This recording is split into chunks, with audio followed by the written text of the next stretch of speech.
Alors il y a ceux qui explorent notre passé lointain et ceux qui se passionnent pour les lieux de modernité. Ils partent à la découverte de sites urbains insolites ou d'habitats abandonnés qu'ils visitent parfois illégalement et ils échangent leurs expériences sur Internet mais en gardant toujours secrète leur randonnée. Des exemples en région parisienne avec Jérôme Garot, Vianney Lorin et Claire Delattre. C'est une balade secrète en forêt. Tim et Vanessa viennent d'entrer dans une propriété privée. Le couple a une passion, visiter des bâtiments laissés à l'abandon. Alors ici, c'est un grand manoir qui a été construit il y a une centaine d'années par un sénateur. Il a 40 années d'utilisation, il est 70 ans d'abandon. Moi, j'aime bien me renseigner sur l'histoire des lieux pour savoir, par exemple, rien que le nom de la personne qui a dormi dans une telle pièce à l'étage du manoir. Donc en fait, l'endroit il est plus seulement abandonné, il est aussi vivant. Sur Internet, toute une communauté s'échange des photos de ces lieux abandonnés.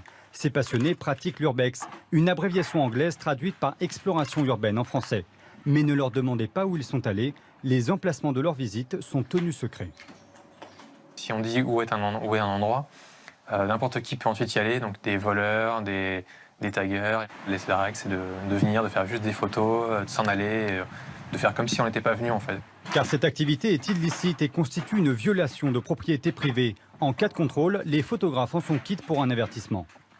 À chaque fois que la police m'a trouvé dans un endroit, tout ce qu'ils nous font, c'est qu'ils nous relèvent nos identités, ils nous raccompagnent dehors. Même si j'ai pas l'impression de faire quelque chose de vraiment interdit parce qu'on fait rien de mal, mais il y a toujours le risque de se faire attraper et c'est un petit peu excitant. Hôpitaux, châteaux, orphelinats ou encore prisons, ces bâtiments abandonnés se détériorent et se fragilisent. Entre les clous rouillés au sol et le plancher sur le point de s'effondrer, les pièges sont nombreux. Par exemple, là, je ne mettrais pas le pied là-dessus parce qu'on voit le bois, il est complètement sombre, il y a des trous dans le toit partout, il a plu ici depuis 70 ans. Et clairement, ce n'est pas l'endroit où il faut faire des photos, quoi. En 10 ans, Tim a visité près de 120 endroits. Toujours avec cette même règle, ne laisser derrière lui que des traces de pas.